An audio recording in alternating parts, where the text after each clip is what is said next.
यशपाल तोमर पर पुलिस का आज बड़ा एक्शन होने जा रहा है। नोएडा के चिटहेरा में 140 बीघा जमीन कुर्क करेगी पुलिस। नोएडा के चिटहेरा में मेरठ पुलिस का एक्शन होने जा रहा है, तो भारी पुलिस फोर्स की मौजूदगी होगी इस पूरी कार्रवाई में। 100 करोड़ से ज्यादा की संपत्ति कुर्की जाएगी। वहीं बागपत के बरवाला के रहने वाले हैं गैंगस्टर यशपाल। अरबों की जमीन पर गैंगस्टर यशपाल तोमर का है कब्जा। तो गैंगस्टर यशपाल तोमर चलाता था हनी ट्रैप का धंधा, तो लोगों को हनी ट्रैप के जरिए फंसाकर करता था ब्लैकमेल। कई किसानों को धमकाकर किया जमीन पर कब्जा। तो यशपाल ने औने पौने दाम पर किसानों से जमीन खरीदी और यशपाल तोमर के नौकरों के नाम पर 135 बीघा जमीन है। तो गैंगस्टर यशपाल तोमर पर आज बड़ी कार्रवाई होने जा रही है। तो कई किसानों को धमकाकर औने पौने दाम पर उसकी जमीन खरीदी, उन लोगों की जमीन खरीदी। तो और अधिक बातचीत करने के लिए हमारे साथ मेरठ से हमारे संवाददाता अतुल शर्मा जुड़ चुके हैं। अतुल, एक बड़ी कार्रवाई करने जा रही है, 135 बीघा जमीन है और उस पर अब उसकी कुर्की करने जा रही है। एक बड़ा अमाउंट कह सकते हैं, एक बड़ी जमीन है जिस पर यह कुर्की का पूरी कार्रवाई हो रही है। जी हाँ रितु, ये बिल्कुल सही है कि ये यशपाल तोमर गांव बबराला बागपत के रहने वाले हैं, जो अपनी दम और बदमाशी के बल पर फर्जी मुकदमे लिखवाकर कई जगहों पर गरीब किसानों की जमीन को जबरदस्ती घेरा करते थे। पुलिस के सहयोगी से बंदर बांटे के बाद यशपाल तोमर ने काफी ऐसी जमीनों पर कब्जा किया था, गरीब किसानों की जमीनों पर कब्जा किया था, जिस पर आज मेरठ पुलिस की बड़ी कार्रवाई होने जा रही है। लगभग तकरीबन 140 बीघे जमीन पर आज पुलिस की कुर्की की कार्रवाई होगी, जिसमें लगभग जिसकी कीमत 100 करोड़ से ज्यादा बताई जा रही है। यशपाल तोमर की कई राज्यों में ऐसी संपत्ति है, जिस तरह से बदमाशी के बल पर तकरीबन 18 मुकदमे यशपाल तोमर एक सिंडिकेट चलाते थे, जिसको लेकर के बाद में फिर उन्होंने जमीन हड़पने का काम शुरू किया है। फिलहाल हरिद्वार जेल के अंदर सलाखों के पीछे हैं यशपाल तोमर। लगातार मेरठ पुलिस इस मामले की जांच कर रही है और कितनी संपत्ति किस राज्य में है, लगातार इसी तरह से मेरठ पुलिस की कार्रवाई आगे को बढ़ती हुई नजर आ रही है।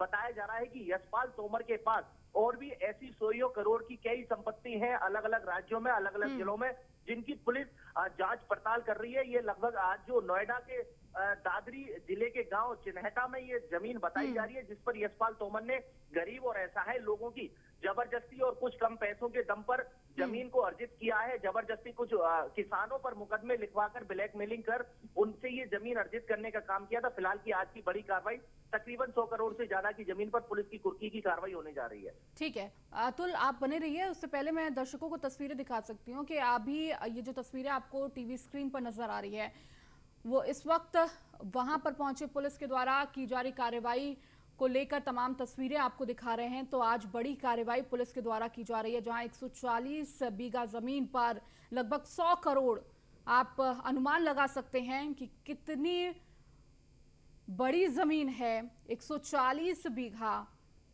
जिस पर कुर्की का कार्रवाई होने जा रही है। तो गैंगस्टर की जमीन पर चलेगा बुलडोजर और ये तस्वीर दिखा रहे हैं, उस जमीन की तस्वीर दिखा रहे हैं जहां बुलडोजर चलने वाला है। तो यशपाल की 140 बीघा जमीन कुर्क करने जा रही है।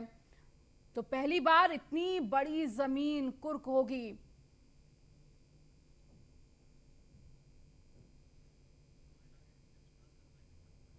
तो नोएडा के डीएम सुहास अलवाई ने क्या कुछ कहा है, आइए आपको सुनाते हैं। एंटी भूमाफिया टास्क फोर्स में तीनों तहसील प्राधिकरण, पुलिस विभाग, खनन विभाग, फॉरेस्ट डिपार्टमेंट, समस्त विभागीय अधिकारियों से विस्तृत चर्चा हुई।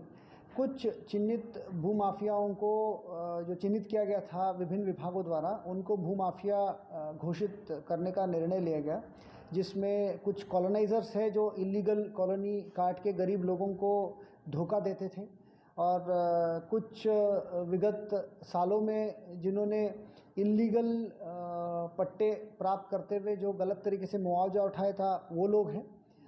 ऐसे विभिन्न लोगों को चिन्हित करके भूमाफिया को घोषित करने के साथ साथ जो भी दोषी है उनके विरुद्ध दंडात्मक कार्रवाई, जिसमें एफआईआर हो या बाकी अन्य जो दंडात्मक कार्रवाई है, वो भी सब करने का निर्देश दिया गया है।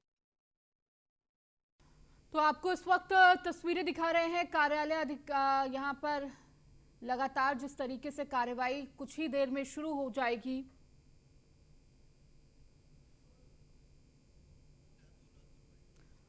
और अधिक बातचीत करने के लिए लगातार हमारे साथ हमारे संवाददाता अतुल जुड़े हुए हैं। अतुल, कितने बजे से ये कार्रवाई शुरू होगी, कब बुलडोजर चलेगा जमीन पर?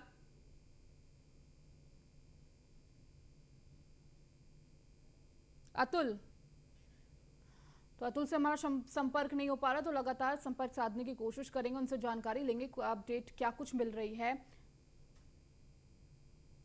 तो बढ़ते हैं आगे। सुबह सुबह अध्यक्ष